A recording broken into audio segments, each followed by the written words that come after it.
നമസ്കാരം. ഞാൻ മൊയ്തീൻ ഷാ വിഷനിലേക്ക് എല്ലാവർക്കും സ്വാഗതം. ബഹുമാനി, അങ്ങനെ ഇന്നലെ പെരുന്നാളെല്ലാം ആഘോഷിച്ച് ഹാപ്പിയായിരിക്കുകയാണ്. ഇനി ക്രിസ്തു സമുദായത്തിൻ്റെ ഈസ്റ്റർ വരും, പിന്നീട് വിഷു വരും. അങ്ങനെ ഓരോ ആഘോഷം വന്നുകൊണ്ടിരിക്കും. എല്ലാവർക്കും മുൻകൂറായിട്ട് നമ്മൾ അനുമോദനവും ആശംസയും അറിയിക്കും. ആദ്യമായിട്ട് ഗോപാലകൃഷ്ണൻ, BJP ഗോപാലകൃഷ്ണൻ സാറില്ലേ, ഒട്ടമെന്ന് പറഞ്ഞാൽ അറിയുള്ളൂ, അതായത് ഇരട്ടപ്പേരാണ്. ഞാനങ്ങനെ പറയാൻ തയ്യാറില്ല. എൻ്റെ ഗോപാലകൃഷ്ണൻ സാറേ, അങ്ങനെയൊക്കെ ഈ ബുദ്ധിയുടെ അല്ലെങ്കിൽ തിരിച്ചറിവിൻ്റെ ഒരു അംശമുണ്ടെങ്കിൽ ഒരു വാർത്ത ഫ്ലാഷ് ചെയ്യുമ്പോഴേ അതിൻ്റെ സത്യാവസ്ഥ ഉണ്ടോ ഇല്ലെന്ന് അറിയണ്ടേ. നിങ്ങൾ പറയുന്ന മുഴുവൻ നിങ്ങളുടെ ആൾക്കാർ മാത്രമല്ല കേൾക്കുന്നത്, സാമാന്യ ജനങ്ങൾക്കുണ്ട്. അത് നിങ്ങളെ കണ്ട് അണ്ടർ എസ്റ്റിമേറ്റ് ചെയ്യരുത്. കാരണം ഗുരുവായൂർ വർഷങ്ങളായിട്ട് വിശ്വപ്രസിദ്ധമായ ആരാധനാ കേന്ദ്രം അല്ലെങ്കിൽ തീർത്ഥാടന കേന്ദ്രം ഒക്കെ സമ്മതിച്ചു. അതിൽ 30% മുസ്ലിങ്ങളുണ്ട്. വർഷങ്ങളായിട്ട് മുസ്ലിങ്ങൾ മാത്രം നിർത്തുള്ളൂ. ഈടോ വീട്ടിൽ കോരെ നിങ്ങൾ ഗൂഗിളിൽ നിന്ന് അടിച്ചു നോക്ക്. 1996 മോർ ദാൻ 50% മുസ്ലിങ്ങളാണ്. 96 കഴിഞ്ഞപ്പോൾ ഏതാണ്ട് 36 വർഷമായി. അതിനുശേഷം 2011 സെൻസ് ഉണ്ട്. ഏതായാലും ഇപ്പോൾ എങ്ങനെ ഒന്നിൽ 60% അടുത്ത് വരും. അതുകൊണ്ട് തന്നെയാണ് ഗുരുവായൂർ അമ്പലത്തിൽ ചുറ്റുപാട് പോലും മുസ്ലിങ്ങളായിരിക്കുന്നത്. ഗുരുവായൂർ അമ്പലം നമ്മൾ ബഹുമാനിക്കുന്നു, ആരാധിക്കുന്നു, നമ്മൾ ചില ആദരിക്കുന്നു, അത് കുഴപ്പമില്ല. പക്ഷെ ഗോപാലകൃഷ്ണൻ പോലുള്ള ഈ വിഡ്ഢികൾ ഇങ്ങനെ പറയുമ്പോൾ ജനങ്ങൾ വെറുതെ പൊട്ടനാക്കല്ലേ. 30% എന്നിട്ടും ഇന്ത്യ മുസ്ലിങ്ങളാക്കാത്തതെന്ന് ചെയ്യും. അങ്ങനെ ഹരിപ്പാട് അങ്ങനെയൊക്കെ പറയുമല്ലോ, അതൊന്നും ഞാൻ പറയുന്നില്ല. ഏതായാലും തെറ്റിദ്ധാരണ വന്നപ്പോട്ട് ഗോപാലകൃഷ്ണൻ അന്ന് പറഞ്ഞില്ലേ തൃശ്ശൂർ പട്ടണം മുഴുവൻ മുസ്ലിങ്ങൾ കയ്യിലായെന്നൊക്കെ പറഞ്ഞില്ലേ. ഇതൊക്കെ പരസ്യമായിട്ട് കേൾക്കാണ്. ഒരു മര്യാദ കാണിക്കണ്ടേ. സംഘപരിവാരാണ് ഒക്കെ ചാണം തിന്നുന്നതാണ്. അപ്പോൾ മൊത്തത്തിൽ ബുദ്ധിയില്ല എന്നൊക്കെ ശരിയാണ്. പക്ഷെ അത് എല്ലാവരും അങ്ങനെ ആയതെന്ന് പറയില്ലല്ലോ. അങ്ങനെ ചെയ്യില്ലേ സാറേ. ഓക്കെ, നമ്മുടെ വിഷയത്തിൽ കിടക്കാം. ഏതായാലും അസംബ്ലി ഇലക്ഷൻ വരാണ്. അസംബ്ലി ഇലക്ഷൻ കഴിഞ്ഞാൽ ഉടനെ തന്നെ ഒരു ഇടക്കാലത്ത് ഇപ്പോൾ വന്നേക്കാം. അതിൻ്റെ ചില സാഹചര്യങ്ങളുണ്ട്. അതുകൂടെ മറ്റു കാര്യം പറയുന്നത് റിസൾട്ട് വരുന്നതിനും പ്രചരണം തുടങ്ങുമ്പോൾ ഒരു മണ്ഡലത്തിൽ നിന്ന് ജയിച്ചായിട്ട് നമുക്ക് പ്രഖ്യാപിക്കാം. അത് വേറൊന്നുമല്ല, നമ്മുടെ CP ജോൺ സാർ മനസ്സിനെ 200 സെറ്റിൽ നിന്നാണ്. CP ജോൺ സാർ എൻ്റെ നേതാവായതുകൊണ്ടോ അല്ലെങ്കിൽ എൻ്റെ നേതായതുകൊണ്ട് പറയുന്നില്ല, അത് സാഹചര്യം അങ്ങനെയാണ്. കാരണം 2 BJPയുടെ സ്ഥാനാർത്ഥിയും അൺഫിറ്റാണ്, LDF തട്ടിക്കൂട്ടി സ്ഥാനാർത്ഥി പേയ്മെൻറ്റ് സീറ്റൊക്കെ പറഞ്ഞത്. അത് ജനാധിപത്യ കേരള കോൺഗ്രസ് മത്സരിക്കാൻ പറ്റില്ലല്ലോ, അതുകൊണ്ട് പുള്ളിക്ക് കൊടുത്തതൊക്കെ പറയുന്നത്. എന്തുകൊണ്ടാകട്ടെ, ഏതായാലും ജോൺ സാറിൻ്റെ വിജയം അവിടെ ഉറപ്പാണ്. പക്ഷേ എന്ന് ചോദിച്ചാൽ അശ്രദ്ധ കാണിക്കരുത്. മറ്റൊരു കാലാകാലങ്ങളിൽ നമ്മൾ പറയുന്നതാണ് ജനസംഖ്യയ്ക്ക് ആനുപാതികമായ ഇത് വേണമെന്ന് പറഞ്ഞ് കുറേ വർഷമായിട്ട് മൊയ്തീൻ ഷായി ഗ്രൂപ്പും പല കാര്യങ്ങളും പറഞ്ഞു കൊടുത്തിൽ ഒരു പ്രധാനമായിട്ട് കാര്യം ഇതും പറയുന്നുണ്ട്. അങ്ങനെ വന്ന് ലിസ്റ്റ് വന്നു. LDFിനെ കുറിച്ച് നമ്മൾ ചിന്തിക്കുന്നില്ല. കാരണം ആകെയുള്ള മുസ്ലിം സമുദായത്തിൽ 5% പോലും ഇപ്പോൾ ഈ ഇലക്ഷനിൽ LDFിന് കിട്ടില്ല. അതിന് മുൻകാലങ്ങളിൽ 10%, അതിൻ്റെ 2 ടേമിൽ 12% കിട്ടിയതാണ്. അത് കുറഞ്ഞു ഇപ്പോൾ 5% താഴെയായി. കാരണം വെറും മുസ്ലിം നാമധാരികൾ മാത്രമേ ഇപ്പോൾ ഉള്ളൂ. കാരണം അതിൻ്റെ പോക്ക് അങ്ങനെയാണ്. പിന്നെ ഉള്ളത് നമ്മൾ കോൺഗ്രസ്, UDFിലെ കോൺഗ്രസ്സാണ്. UDFിൽ ഏതാണ്ട് മുസ്ലിം ലീഗിന് പറഞ്ഞാൽ 27 സീറ്റ് കൊടുക്കുന്നതിൽ 24 സീറ്റ് അടുത്ത് മുസ്ലിങ്ങളുണ്ട്, 23 സീറ്റ്, 4 സീറ്റ് പുറത്താണ്. ബാക്കി ഒരു 4 ഡസൻ സീറ്റ് വേണം. അതിൽ ഇപ്പോൾ കൊടുത്തിരിക്കുന്നത് 3 ഡസനാകും. അതായത് 23 സീറ്റ് ലീഗിൻ്റെയും മുസ്ലിങ്ങൾ, 11 സീറ്റ് UDFിൻ്റെ കോൺഗ്രസ്സിൽ. അങ്ങനെ 11, 13, 21, 34, 3 ഡസൻ തികയുന്നില്ല. എങ്കിൽ നമുക്ക് റൗണ്ട് അബൌട്ട് 3 ഡസൻ തന്നെ പറയാം. അതേസമയത്ത് മുൻകാലങ്ങളിൽ ക്രിസ്ത്യൻ സമുദായത്തേക്കാൾ കുറവ് സ്ഥാനാർത്ഥികളായിരുന്നു മുസ്ലിങ്ങൾക്കുണ്ടായത്. അത് ഇത്തവണ ഒരു വ്യത്യാസമാണ്. ഇപ്പോൾ ക്രിസ്ത്യൻ സമുദായത്തിനും മുസ്ലിങ്ങൾക്കും ഏതാണ്ട് 3 ഡസൻ വീതം തുല്യമായിട്ടുണ്ട്. അപ്പോൾ ഒരു കാര്യത്തിൽ വിജയമുണ്ടില്ലെന്ന് പറയാൻ പറ്റില്ല, ഞങ്ങളുടെ ശ്രമം തെറ്റിയെന്ന് പറയാൻ പറ്റില്ല. പക്ഷെ അത് പോരാ, അവിടെ ഒരു തെറ്റെന്നറിയും. ക്രിസ്ത്യൻ സമുദായം തുടങ്ങുമ്പോൾ 15%, 5% കൺവെർട്ട് ക്രിസ്ത്യൻ കഴിഞ്ഞ് ബാക്കി 10% ഉള്ളൂ. ആ 10% ഉള്ള വിഭാഗത്തിലാണ് 3 ഡസൻ 36. എന്നിട്ട് ഏതാണ്ട് 35-40% താഴെയുള്ള വിഭാഗത്തിനും കിട്ടി 36. അത് അപ്പോൾ എങ്ങനെ യോജിക്കും? അത് അവിടെ തെറ്റ് പറ്റിയിട്ടുണ്ട്, കാര്യമായി തെറ്റ് പറ്റിയിട്ടുണ്ട്. പക്ഷെ അത് ഇനി അടുത്ത ഇലക്ഷൻ മുതൽ അവർ വോട്ട് ശ്രദ്ധിക്കുക തിരുത്തുകയും ചെയ്യും. ഇനി അതൊന്നും വില പോകുന്നതിൽ അർത്ഥമില്ല. അത് നമ്മൾ വേറെ വഴിയാണ് വരുന്നത്. അതിന് മുമ്പായിട്ട് ഈ ഷാഫിയോട് പറയാൻ കാരണം, അർഹതപ്പെട്ട കോൺഗ്രസ്സിലെ ചില മുസ്ലിം യുവാക്കൾ ചെറുപ്പക്കാരെ തഴഞ്ഞായിട്ട് കാണുന്നത്. VRM ഷഫീഖ്, പിന്നെ അങ്ങനെ ഒരു മൂന്നാലഞ്ച് പേര്.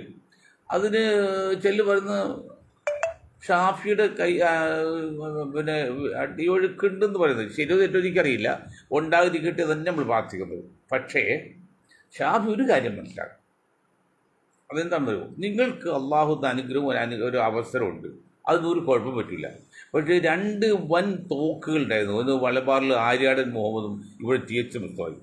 ഈ 2 വൻ തോക്കുകൾ കയറിയാണ് വട്ടം നിന്നതിന് ശേഷം എറണാകുളം അല്ലെങ്കിൽ തെക്ക് കാലത്ത് ഒരു മുസ്ലിമിനെ പോലും വളർത്താൻ മുസ്തഫ സമ്മതിച്ചില്ല. പുള്ളി മാത്രം. പക്ഷേ എന്തോ മണ്ണടിച്ച് പോയില്ലേ, സ്വന്തം മകനെ പോലും വളർത്തില്ല. അത് തങ്കച്ചൻ്റെ ബന്ധുവല്ലാത്ത ആള്, ജാതി മാത്രമേ ഉള്ളൂ. ജയിക്കപ്പെട്ട് അത് മാത്രമേ ഉള്ളൂ. എന്നിട്ട് അദ്ദേഹത്തെ ഇയാളെ ജയിപ്പിക്കാൻ വേണ്ടി എന്തൊരു പാടുപെട്ട് 2 ടൈം ജയിക്കുകയും ചെയ്തില്ലേ. പക്ഷേ അത് മുസ്താഖ് മകനുണ്ടല്ലോ, സക്കീർ ഹുസൈൻ. എന്താണോ സക്കീർ ഹുസൈൻ കുഴപ്പം? എന്താണ് പോരായിക? ഞാൻ കഴിഞ്ഞ ദിവസം പറഞ്ഞാണ്, പിന്നെ സമ്പത്തില്ലേ, വിദ്യാഭ്യാസമല്ലേ, മറ്റ് പാരമ്പര്യമില്ലേ. TK ഹൈദ്രോസ് എന്ന് പറഞ്ഞാൽ അവിടുത്തെ ജന്മനാ കോൺഗ്രസ്സാണ് ജനിച്ച് മരിച്ച ആളാണ്. മുസ്തഫ അതിൻ്റെ വേറെ ഒരു പാർട്ടി മാറിയിട്ടൊന്നുമില്ല. ഇപ്പോൾ ഈ സക്കീർ ഹുസൈൻ കുറച്ച് കാലിലെ കർണാടക കൂടെ പോയെങ്കിൽ കോൺഗ്രസ്സിലുണ്ട്.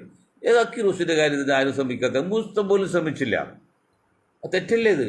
പുള്ളി മരിച്ചുപോയില്ലേ? കാരണം നമ്മൾ സ്ഥിരം നിൽക്കില്ല. അവൾ ആര്യാടൻ അവിടെ നിന്ന് മകനെ പോലും വളർത്തിയിലാണ്. ആര്യാടൻ ശേഷമാണ് അനുഭവം ജയിക്കാൻ പറ്റില്ല. അപ്പം അങ്ങനെ എല്ലാം ചെയ്ത് തെറ്റുപറ്റി പോട്ടെ, നമ്മളത് ക്ഷമിക്കാം. പക്ഷേ പിന്നെ ഷാഫി ഒരിക്കലും മുസ്ലിം സമുദായത്തിൻ്റെ സപ്പോർട്ടിന് ഞാൻ പറയുന്നില്ല. പക്ഷേ ഇത് നിൽക്കരുത്. അവരുടെ അവസരം കിട്ടുന്നത് നിങ്ങൾ പാര വയ്ക്കരുത്. ദയവ് ചെയ്ത് മുസ്ലിം സമുദായത്തെ സഹായിക്കുമെന്നും ഞാൻ പറയുന്നില്ല. കാരണം ആ ലക്ഷ്യമൊന്നും അല്ല ഷാഫിക്കുള്ളത്. പക്ഷേ ഷാഫി ഇങ്ങനെ ഒരു മിനിങ്ങി നിൽക്കുകയാണ്. എല്ലാവരും സോപ്പിട്ട് ആയിക്കോട്ടെ. പക്ഷെ മുസ്ലിം സമുദായത്തിന് ഒരു സാഹചര്യം വരുമ്പോൾ TH മുസ്തഫയും പിന്നെ ആര്യാടൻ മുഖമൊന്നും ചെയ്ത പോലെ നിങ്ങൾ കുലം കലക്കി കളയരുത്. അത് ശക്തമായി താക്കീതാണ്. ആ താക്കീത് വളരെ ശക്തം തന്നെയാണ്. പക്ഷേ TH മുസ്തഫയോട് പറയുമ്പോൾ പ്രസമരിച്ചു ആര്യാടൻ പറഞ്ഞില്ല. അവരൊക്കെ എൻ്റെ സീനിയറൊക്കെ ആയിരുന്നു. നിങ്ങൾ സീനിയറൊന്നുമല്ല, എന്നെക്കാൾ വളരെ ജൂനിയറാണ്. നിങ്ങളൊക്കെ ഞാൻ മുഖത്ത് നോക്കി അടിച്ചു പോലെ തന്നെ തുറന്ന് പറയും കാര്യങ്ങൾ. കാരണം എന്താണ്, സാമൂഹ്യ നീതിക്ക് തന്നെയാണ്. അതങ്ങനെ ചെയ്യണമെന്നും വിനീതമായി പറ്റുക. നിങ്ങളൊന്നും കുറ്റവാളി എന്നല്ല പറയുന്നത്, പക്ഷെ അത് ശ്രദ്ധിക്കണം. ഇനി നമ്മൾ പ്രധാന വിഷയത്തിൽ കിടക്കാം. തെരഞ്ഞെടുപ്പ് സെലക്ഷൻ കഴിഞ്ഞതാണ്ട് എല്ലാം ഫിനിഷായി. കിട്ടാതെ കിട്ടി. അല്ലെങ്കിൽ ജോസഫ് വാഴക്കൻ, ഞാൻ പറഞ്ഞു നിങ്ങൾക്ക് എന്ത് രാഷ്ട്രീയക്കാർ. ജോസഫ് വാഴക്കൻ പറഞ്ഞു എനിക്ക് ഏറ്റുമാർ സീറ്റ് കിട്ടുമെന്ന പേരിൽ ഞാൻ ലക്ഷക്കണക്കിന് ഇവിടെ പ്രിന്റ് ചെയ്ത് വെച്ച് പോസ്റ്റ്, അത് 1 ലക്ഷം പോസ്റ്റ്, പിന്നെ നോട്ടീസും പിന്നെ 1000 ഫ്ലെക്സും. എൻ്റെ ജാഴക്ക ഇതൊക്കെ പതൊക്കെ പറയാട്ടോ. നിങ്ങൾക്ക് ഓരോ നോട്ടീസ് അടിച്ചാൽ അടിയിൽ 5000 6000 എന്നൊക്കെ കാണിക്കുന്നത്. നിങ്ങൾ 1 ലക്ഷം വെച്ച് പറഞ്ഞാൽ ഇതൊക്കെ രേഖ എടുത്ത് നിങ്ങൾ ഇന്നിപ്പോൾ നാളെ മത്സരിക്കേണ്ടി വന്നാൽ അതൊക്കെ വലിയ അപകടം ചെയ്യും. അവിടെ ദൈവം അങ്ങനെ പറയരുത്. തന്നെയല്ല, അതൊക്കെ വേറെ കാര്യം തന്നെയല്ല. സ്ഥാനാർത്ഥി ലിസ്റ്റ് ആകുമെന്ന് പറഞ്ഞാൽ നമ്മൾ പ്രിന്റ് ചെയ്ത് വയ്ക്കാൻ പാടില്ല. എല്ലാം ഡ്രാഫ്റ്റ് എടുത്ത് വയ്ക്കുക. ഞങ്ങളും ചെയ്യുന്നതിന് ഓരോ കാര്യമുണ്ട്. ഡ്രാഫ്റ്റ് എടുത്ത് വയ്ക്കുക. ഓർഡർ രാത്രി ഇത്ര മണിക്കൂറാണ് പ്രിന്റ്. 1 ലക്ഷം നോട്ട് പ്രിന്റ് ചെയ്യാൻ 1-2 മണിക്കൂർ മതി ഓട്ടോമാറ്റിക് മെഷീനിൽ. അത് രാത്രി അടിച്ചാൽ പോലെ, എന്നിട്ട് പിറ്റേത് കൊടുക്കാമല്ലോ. അപ്പോൾ ആരിപ്പോൾ ആ നഷ്ടപരിഹാരം ചോദിക്കണോ? ഇങ്ങനെയുള്ള വാഴക്കനൊക്കെ എങ്ങനെ രക്ഷപ്പെടാം? അതുപോലെ ദീപ്തി മേരി പറഞ്ഞു ഞാൻ അങ്ങനെ എഴുതുക അടിക്കുന്നതിനാ. അത് ഞാൻ പറഞ്ഞ പെരുമ്പാവൂർ മുക്താർ പുള്ളി വലിയ കോടീശ്വരാണല്ലോ, വലിയ വരുമാനമൊക്കെയാണ്, മിടുക്കല ചെറുപ്പമാണ്, വലിയ വിദ്യാഭ്യാസം മിടുക്കാണ്. പക്ഷേ അദ്ദേഹം എന്താ ബാംഗ്ലൂർ കമ്പനി ഏൽപ്പിച്ചേക്കാർന്ന്. ഇവിടെ സ്ഥാനം കിട്ടി തന്നെ അപ്പത്തെ വിളിച്ചു വെച്ചാൽ 1 മണിക്കൂർ പ്രിന്റ് ചെയ്ത് വെളുപ്പിട്ട് സാധനം ഇവിടെ എത്തും. അതാണ് ബുദ്ധി. അല്ല പ്രിന്റ് ചെയ്ത് വയ്ക്കലല്ല, അത് പണ്ടത്തിലാണ്. പ്രിന്റ് ചെയ്ത് ശവം പോലെയല്ലേ, പിന്നെ വലിയ ശവം പറ്റുമോ? അങ്ങനെ ചെയ്യരുത്. നമ്മുടെ കാതലായ വശം ജനസംഖ്യക്ക് ആനുപാതികമായ പ്രാതിനിധ്യമാണ്. ആഡിക്വേറ്റ് റെപ്രസെൻറ്റേഷൻ ആണ് ഇംഗ്ലീഷ് പറയും. അത് നമ്മൾ നിൽക്കുന്നത് നീതിക്ക് വേണ്ടി നിൽക്കുകയാണ്. അതുകൊണ്ട് ഇങ്ങനെ പറയുന്നത്, അല്ലാതെ മുസ്ലിം സമുദായത്തിന് വേണ്ടി വാദിക്കുന്നില്ല. അപ്പോൾ ഇപ്പോഴത്തെ കണ്ടീഷനിൽ 3 ഡസൻ മുസ്ലിം സ്ഥാനാർത്ഥികൾ വന്നിട്ടുണ്ട്. ലീഗിൻ്റെ 23 മറ്റു അതായത് 3 ഡസൻ. ഇതിൽ 1-2 വ്യത്യാസം വന്നേക്കാം, ചില പേരിലേക്ക് വരാം. അത്ര തന്നെ ഏതാണ്ട് ക്രിസ്ത്യൻ സമുദായത്തിൽ വന്നിട്ടുണ്ട്. അപ്പോൾ ഏതാണ്ട് തുല്യമാണ്. പക്ഷെ അവിടെ പോരാ. പിന്നെ എന്താ വേണ്ടത്? 10% ക്രിസ്ത്യൻ സമുദായത്തിൽ 36, 40% വരുന്ന മുസ്ലിം സമുദായത്തിന് 36 പറയുക അത് നീതിയല്ല. എന്നിരുന്നാലും ആദ്യം പറയും, ഞങ്ങൾ പറയാനുള്ളതെല്ലാം പറഞ്ഞു, കിട്ടാനുള്ളത് നേടാനുള്ളത് നേടി, ഈ പോരായ്കളിൽ നമുക്ക് അടുത്ത ഇലക്ഷന് വന്നുകൊണ്ടിരിക്കുമല്ലോ. ഞാൻ മാറിയാലും തലമുറ വരുമല്ലോ, നമുക്ക് അടുത്ത ഇലക്ഷൻ തെറ്റ് തിരുത്താം. ഇപ്പോൾ ചെയ്യാനുള്ള കാര്യം കേരളത്തിലെ ജനങ്ങൾ, പ്രത്യേകിച്ച് മുസ്ലിം സമുദായത്തോട് പറയാനുള്ളത്, 140 UDF സ്ഥാനാർത്ഥികൾ നിശ്ചയിച്ചു കഴിഞ്ഞു. ഈ 140 പേരും അവരെന്തൊക്കെ പോരായ്മ ഉണ്ടായാലും എന്തൊക്കെ ജാതിയാണെങ്കിലും അതൊന്നും ഇനി വിഷയമല്ല. ഒറ്റ വിഷയം, ഈ 140 UDF സ്ഥാനാർത്ഥികൾക്കും വോട്ട് ചെയ്ത് അവിടെ വിജയിപ്പിക്കുക എന്നുള്ള ഒറ്റ ലക്ഷ്യത്തിൽ നമ്മൾ ഇറങ്ങണം. വേറെ ഒരു ചിന്ത ഇനിയില്ല, ഒരു പോരായ്മയും പറയത്തില്ല. അപ്പോൾ എന്താ വെച്ചിട്ട് 140 UDF സ്ഥാനാർത്ഥികൾക്കും ജാതി മത വർഗ ലിംഗഭേദമന്യേ പ്രാദേശിക ഭേദമന്യേ നമ്മളെല്ലാവരും വോട്ട് ചെയ്ത് ആ 144 പേരും ജയിപ്പിക്കാനുള്ള ബാധ്യതയും ഉത്തരവാദിത്വവും കടപ്പാടും ധാർമ്മികതയും നമ്മൾ ഏറ്റെടുത്തുകൊണ്ട് മുന്നോട്ട് പോകുന്നത് ആദ്യമായിട്ട് പറയാം. പ്രതിപക്ഷ നേതാവ് സതീശൻജിക്കും കോൺഗ്രസിൻ്റെ പ്രസിഡന്റ് മാറിയില്ലെങ്കിലും സണ്ണി ജോസഫ് സാറിനും അത് എല്ലാ വിഷയാബ്ദങ്ങൾക്കും കുഞ്ഞാലിക്കുട്ടി സാഹിബിനും CP ജോൺ സാറിനൊക്കെ എല്ലാ UDF നേതാക്കൾക്കും എൻ്റെ അകമഴി നന്ദിയും സ്നേഹവും അർപ്പിക്കുകയാണ്. കാരണം ഇത്രയും കലുഷിതമായ, ഇത്രയും വ്യത്യസ്തമായ കോൺഗ്രസ് എന്ന് പറഞ്ഞാൽ കമ്മ്യൂണിസ്റ്റ് പാർട്ടിയോ BJP പോലില്ല, അതൊരു ജനക്കൂട്ടമാണ്. അവിടെ സ്വാതന്ത്ര്യം കൂടും, ആർക്കും അഭിപ്രായം പറയാം. അതറിയാലോ, നമ്മൾ കമ്മ്യൂണിസ്റ്റ് പാർട്ടിയിൽ 5 ലക്ഷം മെമ്പർമാരാണ് കേരളത്തിലുള്ളത്. കോൺഗ്രസ് 30 ലക്ഷം, ലീഗിന് 20 ലക്ഷമാണ്. അപ്പോൾ അതിനർത്ഥം അവിടെ അതുപോലെ കേഡർ പാർട്ടിയാണ്. അവിടെ മെമ്പർ ഓടിച്ചാവില്ല, അഭിപ്രായം പറയാൻ പറ്റില്ല. അവർക്ക് പറയാൻ പറ്റുക വെച്ചാൽ മുതലാളിയോട് വഴക്കിട്ട് കഴിഞ്ഞാൽ മുതലാളി തല്ലാൻ പറ്റുമോ? അപ്പം മുതലാളിയുടെ സ്ഥാപനത്തിലെ അടപ്പിലേക്ക് വെളിച്ചെണ്ണ ഒഴിക്കും, അത് കത്തിപ്പോവും. ഒരു ലോറിയിൽ വെളിച്ചെണ്ണ ഒഴിച്ചാൽ 1 മിനിറ്റോട് കത്തിപ്പോവും. മുതലാളിക്ക് നഷ്ടം വന്ന് അപ്പം മുതലാളിക്ക് തല്ലാൻ പറ്റാത്ത തൊഴിലാളി എന്ത് ചെയ്യും? ഇങ്ങനെ ചെയ്യും. അതുപോലെ കമ്മ്യൂണിസ്റ്റ് പാർട്ടിയിൽ ഏകാധിപത്യമായതുകൊണ്ടും അവിടെ ചോദ്യം ചെയ്യാൻ പറ്റാത്തതുകൊണ്ടും അവൻ എന്ത് ചെയ്യും? സഖാക്കൾ അവൻ്റെ പ്രതിഷേധം വോട്ടിൽ കൂടി തിരിച്ചു കുത്തും. ആ തിരിച്ചു കുത്തിയതിൻ്റെ ഒറ്റ കാര്യം ഞാൻ പറയാം. പിണറായി സഖാവ്, ഇത് നേരെ സഖാവിൻ്റെ പിയുടെ അല്ലേ, സഖാവ് ഞാൻ ചെമ്പർക്കിയിൽ എൻ്റെ ജ്യേഷ്ഠ മകൻ പേരോട് പറയാം, മുഹമ്മദ് കുഞ്ഞ് എന്നൊരു ഒരാൾ പുള്ളി നിൽക്കണില്ലെന്ന് പറഞ്ഞാണ്. എങ്കിൽ നിർബന്ധിച്ച് സഖാക്കൾ നിർത്തി, വേറെ സ്ഥാനത്തില്ലാത്ത പേരിൽ. പക്ഷെ അദ്ദേഹത്തിൻ്റെ വാർഡിൽ സ്വന്തമായി മത്സരിച്ച അലിയാർ എന്ന് പറഞ്ഞ ഒരു റിട്ടയർഡ് എഞ്ചിനീയറാണ് അദ്ദേഹം. കുഴപ്പമില്ല, 100 വോട്ട് കിട്ടി. അവർക്ക് വാസ്തവന് 10-12 വോട്ടുകൾ കിട്ടാൻ പാടില്ല, അത് അർഹതയുള്ളൂ. എങ്ങനെ 100 വോട്ട് കിട്ടി? അപ്പോൾ കമ്മ്യൂണിസ്റ്റ് പാർട്ടിയോടും പിണറായി സഖാവിനോടും എതിർപ്പുള്ള ആ സഖാക്കൾ വോട്ട് ചെയ്തില്ലെങ്കിൽ ലിസ്റ്റ് കണ്ടുപിടിക്കും, പിറ്റേ പുറത്താക്കുമ്പോൾ ചോദ്യം ചെയ്യും. കമ്മ്യൂണിസ്റ്റ് പാർട്ടി അങ്ങനെ കേഡർ പാർട്ടിയാണ്. നോട്ടാണ് ഇല്ല, BJP ആണ് സ്ഥാനാർത്ഥി ഇല്ല. അവിടെ ആകെയുള്ള 3 പേര് മാത്രമേ ഉള്ളൂ. പിന്നെ STPക്ക് അങ്ങനെ ചെയ്യില്ലല്ലോ. പിന്നെ ഉള്ളത് STP ഇതാണ്. അപ്പോൾ അവരെന്ത് ചെയ്ത് ഈ സ്വന്തം നിൽക്കുന്നത് അലിയാർക്കാണ് കുത്തി. അലിയാർക്ക് 100 വോട്ട് കിട്ടി. അപ്പോൾ മാമുഞ്ഞ അവിടെ തോറ്റത് മാമുഞ്ഞ കുഴപ്പമുണ്ടോ, കമ്മ്യൂണിസ്റ്റ് പാർട്ടി കുഴപ്പമില്ല. ഈ ഒരു വകഭേദം എന്ന് പറയും, അത് കോൺഗ്രസ് പാർട്ടി കമ്മ്യൂണിസ്റ്റ് പാർട്ടി യോജിക്കാത്ത ചില ആൾക്കാർ. എന്താണ് യോജിക്കാത്തത്? അതൊന്നും പറഞ്ഞുതരാം. കാരണം 23% ഈ വിഭാഗത്തിൽ നിന്ന് അല്ലെങ്കിൽ 80% കഴിഞ്ഞ പ്രാവശ്യം വരെ വോട്ട് ചെയ്തിരിക്കുക കമ്മ്യൂണിസ്റ്റ് പാർട്ടിക്കാണ്. എന്നിട്ട് 4-5 മന്ത്രിമാരെ കൊടുത്തിരിക്കുന്നത്. മറിച്ച് 9% നായർ വിഭാഗത്തിൽ നിന്ന് ഡെപ്യൂട്ടി സ്പീക്കറിൽ 11 പേര് കൊടുത്തിരിക്കുക. ഇത് വെള്ളാപ്പള്ളിക്ക് മിണ്ടാൻ പറ്റില്ല. വെള്ളാപ്പള്ളി പിണറായിക്ക് എതിരാവില്ലേ? സഖാക്കളും മിണ്ടാൻ പാടില്ല. അവർ അമർഷവും പൊറുവുറപ്പും വിഷമവും ചീർത്തലും ഈ വോട്ടിൽ കൂടിയാണ്. നമ്മൾ അടുപ്പിൽ എണ്ണ വെച്ച് കത്തില്ല, വോട്ടിൽ കൂടി. അങ്ങനെ വോട്ടിൽ പ്രതിഷേധമാണ് ഞാൻ ഈ ചെറിയ ഉദാഹരണം, ബേസിക്കലി ആയ ടീച്ചർ, അവിടെ ഞാൻ ചെറിയ ഉദാഹരണം പറയുന്നത്. അത് ഞാൻ പിന്നെ അങ്ങോട്ട് ഉള്ളല്ലോ. അല്ല അമേരിക്കയിലും ജപ്പാനിലും പിന്നെ പോളണ്ടിലും നമ്മൾ പറയില്ല, അതൊക്കെ പറയുന്ന ആൾക്കാരുണ്ട്, സഖാക്കൾ തന്നെയാണ്. അതാണ് ഏറ്റവും ചെറിയ ഉദാഹരണം പറഞ്ഞു. അങ്ങനെ ആയിരക്കണക്കിന് ഉദാഹരണങ്ങൾ, അതൊന്നും പറയാൻ പറ്റില്ല. അപ്പം അങ്ങനെ അത് ഇത്തവണ ഇലക്ഷനിൽ കമ്മ്യൂണിസ്റ്റ് പാർട്ടിയുടെ പ്രത്യേകിച്ച് പിണറായി സഖാവിൻ്റെ ചില കാര്യത്തിലുള്ള മോശം കൊണ്ട് സഖാക്കളിൽ ചെറിയൊരു ശതമാനം, അത്ര തീരെ ഒറ്റ തെറ്റൊന്നുമില്ല, നല്ലൊരു ശതമാനം പറയുന്നത് ശതമാനം ഇത്തവണ UDFന് അനുകൂലമായിട്ട് ചെയ്യും. അത് UDFയുടെ സ്നേഹം കൊണ്ടോ അല്ലെങ്കിൽ LDFിൻ്റെ വെറുപ്പുകൊണ്ടല്ല, ആ ചില വ്യക്തികൾ കാണിക്കുന്ന ആ ഏകാധിപത്യത്തിനെതിരെയാണ് അത് സംഭവിക്കും. എല്ലാം കൂടെ വെച്ച് നോക്കുമ്പോഴും ഒരു ചെറിയ ഭൂരിപക്ഷത്തിലെങ്കിലും UDF അധികാരത്തിൽ വരികയും ചെയ്യും, അത് സംശയമൊന്നുമില്ല. അതൊക്കെ അങ്ങനെ ചെയ്യട്ടെ. ഇനി നമ്മൾ വേറൊരു കാര്യം പറയാം, നിങ്ങൾക്ക് അനുഭവമില്ലേ പറയാം.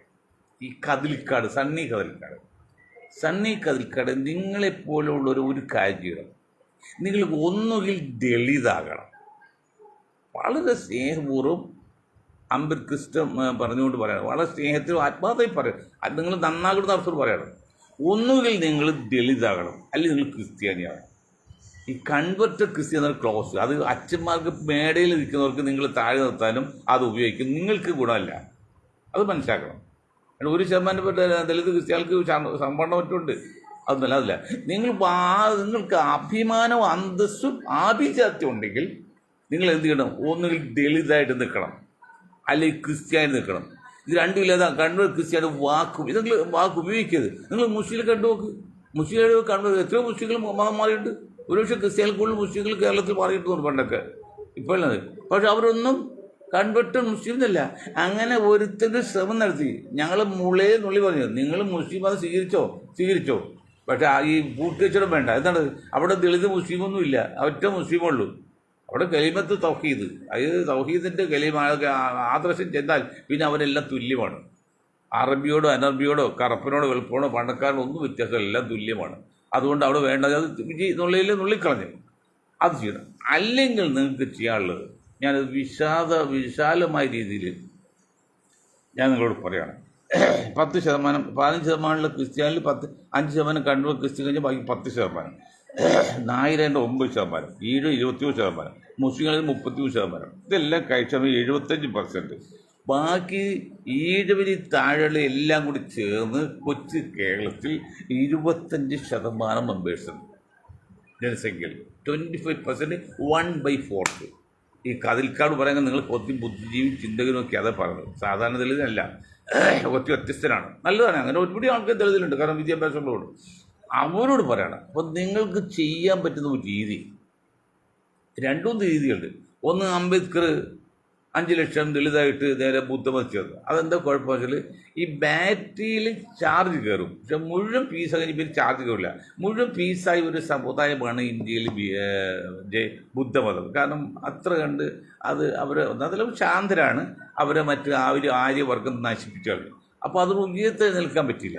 കാര്യം അംബേദ്കറുടെ പേരൊക്കെ ഒരു പാർട്ടിയൊക്കെ ഉണ്ടാക്കി ബോംബെയിൽ 1-2 പേരൊക്കെ ഉണ്ട് എങ്കിലും അത് അത്ര സക്സസ് ആയില്ല. പിന്നെ നിങ്ങൾക്കുള്ളത് മുസ്ലിമിൽ ചേരാം. മുസ്ലിം ചെയ്ത് തെറ്റൊന്നുമില്ല, പക്ഷെ അത് ഇപ്പോഴത്തെ കണ്ടീഷനിൽ കുറച്ചുകൂടി സങ്കീർണമാകും ചിലപ്പോഴും. അതുകൊണ്ട് നിങ്ങൾക്ക് ചെയ്യാനുള്ളത് ദളിത് മുതൽ താഴോട്ട്, അല്ലെങ്കിൽ ഈഴവൻ വരെ വന്നാൽ നായരുണ്ട്, ക്രിസ്ത്യാനിയുണ്ട്, മുസ്ലിമുണ്ട്, ഈഴവൻ 4 ആണ്. മറ്റ് സവർണ മറ്റേ മുൻ ജാതികൾ കൂടുതലില്ലല്ലോ. 4 വിഭാഗം. ഒന്നാണ് ഈഴവൻ, നായർ, മുസ്ലിം, ക്രിസ്ത്യൻ. ഈ 4 വിഭാഗം ഏതാണ്ട് 75%. ബാക്കിയെല്ലാം 20. ഈ 25% തന്നെ കതിൽക്കാടും ജാനു ഉൾപ്പെടെ ധീവരൊക്കെ ചേർത്ത് നിങ്ങൾ എന്ത് ചെയ്യണം? നിങ്ങളെല്ലാം കൂടി ഈ 6008 ജാഥയെ നിങ്ങൾ തിരിച്ചിരിക്കും, നിങ്ങൾ തകർക്കാനാണ്. അത് പണ്ട് നിങ്ങൾ പഠിച്ചില്ലേ, ഐക്യമത്യം മഹാബലം, യൂണിയനിസ്റ്റ് സ്ട്രെങ്ത് പണ്ട് കൊല്ലേ. അതായത് ഒരു ഉണക്കക്കോളി കിട്ടി നമുക്ക് ഒരിക്കലും ഒരു പ്രയാസമില്ല. ആ ഒരു 100 ഉണക്കക്കോളി ഒരു കെട്ടി കിട്ടിയാൽ പിന്നെ ഒരിക്കാൻ പറ്റില്ല എന്ന് പറഞ്ഞാൽ ഐകമത്യം മഹാബലം വലിയ ഫിലോസഫി അറിയാലോ നിങ്ങൾക്ക്. ഞാൻ പറയട്ടെ, നിങ്ങൾക്കറിയാം. അത് നിങ്ങൾ യോജിച്ച് നിൽക്കാം, യോജിച്ച് നിങ്ങൾ ചെയ്യേണ്ടതാണ്. നിങ്ങൾക്ക് വേണ്ടതാണ്. നിങ്ങൾ ചിന്തിക്കുമ്പോൾ ഇതൊന്നും നടത്താൻ വേണ്ടില്ല. നിങ്ങൾക്ക് പറ്റുരുമ്പോൾ ഞാൻ പറഞ്ഞുതരാം. മുസ്ലിം ചെറിയൊരു ആഗ്രഹം ഇല്ലായിരിക്കല്ലോ, പക്ഷെ ഞാനത് പറയുന്നില്ല, കാരണം അത് അപ്പോൾ എൻ്റെ സ്വാർത്ഥയെ പോലും. നിങ്ങൾ ചെയ്യേണ്ടത് സിഖ് മതം സ്വീകരിക്കുക. ഇസ്രായേലികളും സിഖുകാരൊക്കെ ഒരുപോലെ തൻ്റെയിടും ശക്തിയുള്ളവരാണ്, അത്ര ശക്തിയാണ്. ആ ഡൽഹിയിലെ സവർണ ഫാസിസം സംഘപരിവാറിൻ്റെ കെയർ ഓഫിൽ ഒന്ന് ഉറഞ്ഞു തുള്ളിയപ്പോഴും അവിടെ മുസ്ലിങ്ങൾക്ക് സംരക്ഷണം കൊടുത്ത ഈ സിഖുകാരാണ്. വെള്ളിയാഴ്ച ജുമാസ്കാരത്തൊക്കെ സിഖുകാർ ചുറ്റി വന്ന് മതിൽ പോലെ പിടിച്ച് കൈകോർത്ത് നിന്ന് അതിനകത്താണ് നമസ്കാരം നടത്തിയൊക്കെ. വേറെ ഒരു കാര്യം വേണ്ട, സിഖ് ന്യൂനപക്ഷ പാർട്ടി, മറ്റ് സവർണ പാർട്ടി, മാതൃകയുള്ള പാർട്ടി, സന്യാസിമാർ പാർട്ടിയാണ് സവർണ. അത് അവരാണ് ആ അക്രമം നടത്തിയത്, നേതൃത്വം കൊടുത്ത്. അവരെ പോലും മാറ്റി നിർത്താൻ, നശിപ്പിക്കല്ല, മാറ്റി നിർത്താൻ ഈ സിഖ് ശക്തി സാധിച്ചു. അല്ല ഡൽഹിയിലൊക്കെ അതുപോലെ സ്വാധീനം പഞ്ചാബിലോട്ട് നിങ്ങൾക്ക് അറിയാമല്ലോ. അപ്പോൾ നിങ്ങൾ സിഖ് മതം സ്വീകരിച്ചാൽ നിങ്ങൾ ദളിതും പോയി, ദീപനും പോയി, മുപ്പനും പോയി, വളവനും പോയി, മറ്റെല്ലാം പോയി, നിങ്ങൾക്കെല്ലാം ഒറ്റ മതമാണ് സിഖ് മതം. അത് ഇപ്പോഴത്തെ കണ്ടീഷൻ കുഴപ്പമില്ല, സംഘപരിവാർ വലിയ കുഴപ്പമില്ലാത്തതാണ്, ക്രിസ്ത്യാനി എതിർക്കില്ല. ആ സിഖ് മതം സ്വീകരിച്ച് 4/1 ജനസംഖ്യകൾ നിങ്ങൾ ഒരേ ലേബലിൽ ഒരേ നേതൃത്വത്തിൽ വന്നാൽ പിന്നെ നിങ്ങൾ ചോദ്യം ചെയ്യാൻ ആരും ഉണ്ടാവില്ല. നിങ്ങൾക്ക് ആ ചോദ്യം ഡൽഹിയിൽ സിഖുകാർ സപ്പോർട്ട് ചെയ്തെങ്കിൽ ഇവിടെ മുസ്ലിങ്ങൾ നിങ്ങൾക്ക് സപ്പോർട്ട് ചെയ്യും. അത് മുസ്ലിങ്ങൾ ചില തീവ്രവാദി ചെയ്യുന്നത് RS വിരോധം, അതല്ല ഞങ്ങളതല്ല പറയുന്നില്ല, RS വിരോധമല്ല. നിങ്ങൾക്ക് നീതി ലഭിക്കാൻ മറ്റൊരു സംഘടിക്കുന്നതും മറ്റ് ചിലരെ ആക്രമിക്കാൻ നശിപ്പിക്കാനാണ്. ഞങ്ങളൊരിക്കലും അത് പറയില്ല. നിങ്ങൾക്ക് നീതി കിട്ടാൻ വേണ്ടി, വോയിസ് ഓഫ് ജസ്റ്റിസ്, നീതി കിട്ടാൻ വേണ്ടി നിങ്ങൾ സംഘടിക്കുന്നതല്ല, തെറ്റില്ല. അല്ലാതെ ഇപ്പോഴത്തെ കണ്ടീഷനിൽ കപിൽ സാൽക്കർ നിങ്ങളൊന്നും സീറ്റ് കിട്ടും ജയിക്കുകയില്ല. തന്നെയല്ല, വൈക്കം ക്ഷേത്രം കൈകാര്യം ചെയ്യുന്ന മേഖല ദളിത് സീറ്റാണ് സംഗതിച്ചു. എന്നാലും അവിടെ ഇപ്പോഴും ആധിപത്യം, ബ്രാഹ്മണ ആധിപത്യം. പണ്ട് കപിൽക്കാട് ഇതിനെ പറഞ്ഞില്ലേ, എന്താണ് പിന്നെ ശൂദ്ര കലാപം എന്നൊക്കെ, അതൊക്കെ നിങ്ങൾ പറഞ്ഞ പിന്നെ നിങ്ങളൊക്കെ ഭൂമത്ത് വച്ചുകൊണ്ടിരിക്കുമോ? അപ്പോൾ നിങ്ങൾ സമ്മതിച്ചില്ല. അതിലിപ്പോഴും കേൾക്കുന്ന കോൺഗ്രസിൽ ഒരു വിഭാഗം ആൾക്കാരുണ്ട്. ഏത് സവർണ മേധാവികൾ നയിക്കുന്ന, പ്രത്യേകിച്ച് ഈ നായർ നയിക്കുന്ന, ഇവിടെ CPM ആണെങ്കിലും BJP ആണെങ്കിലും കോൺഗ്രസ് ആണെങ്കിലും ഏത് പാർട്ടി കേരളത്തിൽ നയിക്കുന്നത് ഈ 9% നായരിൽ ഒരു വളരെ ചെറിയൊരു വിഭാഗമാണ്. മറ്റ് നായന്മാർക്ക് ഒരു കുഴപ്പമില്ല, വളരെ അന്തസ്സുള്ള ആൾക്കാരാണ്, വളരെ കുലീനത്തുള്ള ആൾക്കാർ, അതൊരു സംശയമില്ല. ഞാൻ പറയാം, എൻ്റെ അമ്മാവൻ മുഹമ്മദ് സാറിൻ്റെ വളരെ കൂട്ടുകാരനും എൻ്റെ ഒരു ആകുന്നവരും ഗുരുവാണ് പത്മനാഭനായർ. കടുക്കനൊക്കെ ഇട്ട് നല്ല സ്വർണ്ണ കമ്മലിട്ട് കടക്കനിട്ട് ഒരു ഒറ്റമുണ്ടൊക്കെ കൊടുത്ത് അവിടെ ഉത്സവത്തിന് ഈ ഓണത്തിനൊക്കെ പായസമാക്കി കണ്ടിട്ടുണ്ട്. ഞാൻ കടവൻ തെഞ്ചത് രോമം ചെവി രോമൊക്കെ പറഞ്ഞാൽ പെരുന്ന നായരെ പോലെ നല്ലൊരു നായർ. ഞങ്ങൾ ബഹുമാനിക്കുക, ആദരിക്കുക, ആരാധനയില്ല. അത് അങ്ങനെയുള്ള നായന്മാർക്ക് ഒരു കുഴപ്പമില്ല. വളരെ എന്ത് കാര്യം ആയിരിക്കണം നായരുമായിട്ട് ബന്ധപ്പെട്ടതേ ഉള്ളൂ. അല്ല മുസ്ലിങ്ങളിൽ നിന്നോ ക്രിസ്ത്യാനിൽ നിന്ന് കിട്ടില്ല, അത് വേറെ കാര്യം. പക്ഷെ അവരൊക്കെ നയിക്കുന്ന ഒരു ചെറിയൊരു വിഭാഗം തീവ്രവാദ പിന്നെ വർഗീയ ഫാസിസ്റ്റുകൾ, അവരാണ് നയിക്കുന്നത്. കൊച്ചു പാർട്ടി എടുത്താൽ മതി, 3 അക്ഷരത്തിലുള്ള കമ്മ്യൂണിസ്റ്റ് പാർട്ടി, അതിൽ പോലും അത് CPM അല്ല, അത് വേറെ പാർട്ടിയും ഭേദമല്ല, അതുപോലും നയിക്കുന്നത് ഇവരാണ്. കാരണം അവർ നയിക്കുക, അവരെ കുറ്റം പറയാൻ പറ്റില്ല, അവരുടെ നിലനിൽപ്പിന് പ്രശ്നമാണ്. അവർ തുടർന്നുകൊണ്ടിരിക്കുകയും ചെയ്യും. അത് നിങ്ങൾ ചെയ്യേണ്ടത് നേരിട്ട് എതിർക്കാൻ നിങ്ങൾക്ക് സാധിക്കില്ല. ഒറ്റക്ക് ജയിച്ചാൽ നിങ്ങൾ സമ്മതിക്കില്ല, ജീവിക്കാൻ അനുവദിക്കില്ല. അതാണ് കമ്പിളിക്കാട് കൊടുത്തത്. അത് തന്നെ ജാനുവിനെ പോലെ പാർട്ടിക്ക്, ജാനുവിൻ്റെ സമുദായം 1.5% കേരളത്തിലുള്ള ആകെയുള്ളത്. 100 പേര് നിർത്തിയാൽ 3 പേരെ മാറ്റി നിർത്തിയാൽ 200 പേരെ മാറ്റി നിർത്തിയാൽ 3 പേരുള്ളൂ, 1.5%. ദളിത് 8% പക്ഷെ അത് പല ഗ്രൂപ്പാണല്ലോ. അപ്പോൾ ഞാനൊന്നും റിസർവേഡ് സീറ്റിൽ വേറെ സീറ്റിലൊന്നും ജയിപ്പിക്കാൻ സാധിക്കില്ല. റിസർവേഡ് സീറ്റ് 2 സീറ്റുണ്ട്. 2 സീറ്റ് കോൺഗ്രസ് പണ്ട് പോലെയുള്ള ആൾക്കാരുണ്ട്, അപ്പോൾ പെട്ട് കൊടുക്കാൻ പറ്റില്ല. അതൊക്കെ കുറേ നിൽക്കുക. അത് കഴിഞ്ഞ് ഇപ്പം നിങ്ങൾ ഇത്രയും കാലം പോയില്ലോ, എന്നിട്ട് MLA ആയില്ലല്ലോ. കമ്മ്യൂണിസ്റ്റ് പാർട്ടി 10 വർഷമായിട്ട് BJP കൂടെ നിന്നില്ലേ, MLA ആയോ? കമ്മ്യൂണിസ്റ്റ് പാർട്ടിയിൽ കിട്ടില്ല. അപ്പോൾ നിങ്ങൾക്ക് ഇങ്ങനെ ഓടിച്ച് MLA ആകാൻ പറ്റില്ല. പക്ഷെ അങ്ങനെ യോജിച്ച് UDFിൽ നിന്നാൽ നിങ്ങൾക്ക് ഏതൊരു കോർപ്പറേഷനോ അല്ലെങ്കിൽ അങ്ങനെ എന്തെങ്കിലുമൊക്കെ ഇതൊക്കെ ചെയർമാൻ സ്ഥാനം കിട്ടും. അങ്ങനെയൊക്കെ ബുദ്ധിമുട്ടുള്ളൂ. നിങ്ങൾ ഓടിച്ച് അല്ലാതെ MLA ആയി മന്ത്രിയാന്ന് പറഞ്ഞാൽ നടക്കൂല. കാരണം കോൺഗ്രസ്സിൽ 10-100 വർഷം മുതൽ പാരമ്പര്യമായിട്ട് പ്രവർത്തിക്കുന്ന ദളിതുകളുണ്ട്, അല്ലെങ്കിൽ ആദിവാസികളുണ്ട്. അവർക്ക് കൊടുക്കാൻ പറ്റുള്ളൂ. വെള്ളീശ്വരൻ ആദിവാസിക്കാരായിരുന്നു, അത് മന്ത്രിയായില്ലേ? അങ്ങനെയാകും. അല്ല നിങ്ങൾ ഇന്നലെ ഓടി വന്നിട്ട് ഇന്ന് നിങ്ങൾക്ക് സീറ്റ് കിട്ടി ജയിക്കണം, കഴിയുമെങ്കിൽ മന്ത്രിയാകണമെന്ന് വെച്ചാൽ അത് നടക്കുക ഇമ്പോസിബിൾ. കോൺഗ്രസ് നിങ്ങൾ അങ്ങനെ താഴ്ത്തി കാണരുത്. കോൺഗ്രസ് ആൾക്ക് ചില ബുദ്ധിമുട്ടൊക്കെ ഉണ്ടെങ്കിലും അതങ്ങനെയൊന്നും അല്ല, അവരെ സമ്മതിക്കില്ല. അവരെ നിയന്ത്രിക്കുന്നവരെ ശക്തികളുണ്ട്. അപ്പോൾ ഞാനൊന്നും നിരാശപ്പെടേണ്ട. കപിൽ എന്ന് പറഞ്ഞാൽ നിങ്ങൾ ചെയ്യേണ്ട ഇപ്പോൾ UDFിൽ പുറത്ത് നിൽക്കുക, ഇലക്ഷന് സഹകരിക്കുക, എന്നിട്ട് എന്തെങ്കിലും അടുത്ത കോർപ്പറേഷൻ വരുമ്പോൾ ആകാം. അങ്ങനെ നിന്ന് ക്രമേണ നിങ്ങൾക്ക് സീറ്റ് കിട്ടും അടുത്ത 5 വർഷം കഴിയുമ്പോഴും. പിന്നെ മറ്റൊന്ന്, അതൊക്കെ താൽക്കാലിക സംവിധാനം. സ്ഥിരമായ സംവിധാനമാണ് ഞാൻ പറഞ്ഞത്. നിങ്ങൾക്ക് ആ 25% വരുന്ന അത് അവരെല്ലാം ഓരോ പാർട്ടി വിലക്കെടുത്തേക്കാണ്. ഇപ്പോൾ BKSനെ കോൺഗ്രസ് എടുത്ത്, കമ്മ്യൂണിസ്റ്റ് വിലയെടുത്ത്, DYSP ഇപ്പോൾ BJP ഓടിച്ച് വിലക്കെടുത്തേക്ക് പെട്ടെന്ന് വരില്ല. എങ്കിലും ഒന്ന് ശ്രമിച്ചു നോക്ക്. അങ്ങനെ ശ്രമിക്കുകയാണെങ്കിൽ എൻ്റെ ഈ 60 വർഷത്തെ അനുഭവം വെച്ചത് ഞാൻ നിങ്ങൾക്ക് നേതൃത്വം തരാം. പക്ഷേ എനിക്കൊരു സ്ഥാനം വേണ്ട. പണ്ട് ജയപ്രകാശ് നാരായണയോട് ഉപയോഗിക്കാമെന്ന് ഞാൻ ആളെല്ലാം ഉപയോഗിക്കുന്നതിലും വലിയ ഏറ്റവും വലിയ മണ്ടനായിരിക്കും. എങ്കിലും പറയാണ്, ജയപ്രകാശ് നാരായണന് കോൺഗ്രസ് താഴെ ഇറക്കാൻ വേണ്ടി എല്ലാ ഉദ്യോഗത്തും മുന്നോട്ട് പോയില്ലേ? അത് വിജയിക്കരുത്, അതുപോലെ വിജയിക്കും. എനിക്കറിയിങ്ങനെ ഒരു ആഹാരം വേണ്ട, പണം വേണ്ട, പെണ്ണ് വേണ്ട, കൊടുക്കുക ഒന്നും ഇല്ലാത്ത ഒരാളാണ്. രീതി മാത്രം എൻ്റെ ജനങ്ങൾ സന്തോഷം ജീവിക്കുന്നുണ്ട്, ഭരിക്കുന്നത് മാത്രം, വേറെ ഒരു ഇഷ്ടമില്ല. നിങ്ങൾക്ക് വേണമെങ്കിൽ അതിന് ആവശ്യമില്ല, നിങ്ങൾ തന്നെ നേതാക്കൾ ഇഷ്ടം പോലെ ഉണ്ട്. പക്ഷെ അവിടെ ഒരേ തരക്കാർ വരുമ്പോഴും പിന്നീട് ബുദ്ധിമുട്ട്. അപ്പോൾ ഒരു വിജയപ്രകാശ് നാരായണൻ അവിടെ നേതൃത്വം കൊടുത്തോല്ലേ? ഇതിപ്പോൾ കോൺഗ്രസ് പറ്റാത്തത്? കോൺഗ്രസ് പറ്റുന്നില്ലത്. BJP ഒഴിച്ചുള്ള ബാക്കി എല്ലാവരും ചേർത്ത് നിർത്തി സ്ഥാനം ഏൽക്കാത്ത ഒരാൾ നേതൃത്വത്തിൽ തുടങ്ങാൻ നിങ്ങൾ ഇപ്പോഴും കോൺഗ്രസ് സഹായിച്ചിട്ടില്ല. അവിടെ ജയപ്രകാശ് നാരായണൻ കോൺഗ്രസ് തമ്മിൽ വ്യത്യാസം. അതാ ഞാൻ വലിയ ആളായിട്ടില്ല. എനിക്കിനി ഒരു ആഗ്രഹമില്ല ഈ ഭൗതിക ലോകത്ത്, ഒരു ആഗ്രഹമില്ല. എൻ്റെ ആഗ്രഹം എല്ലാം നിറവേറി. അതിൻ്റെ happiest man in the world ആണ്. അപ്പോൾ ചോദിക്കും പ്രതാപമുണ്ടോ, കോടിയുണ്ടോ? അതില്ല. ജീവിതത്തിൽ ആസ്വാദം അല്ലെങ്കിൽ സംതൃപ്തി എന്നുള്ളത് പണം ഉണ്ടായിട്ടില്ല. ഞാൻ ഒരിക്കൽ കൂടി നിങ്ങൾ പറയട്ടെ, അത് അഹങ്കാരമല്ല.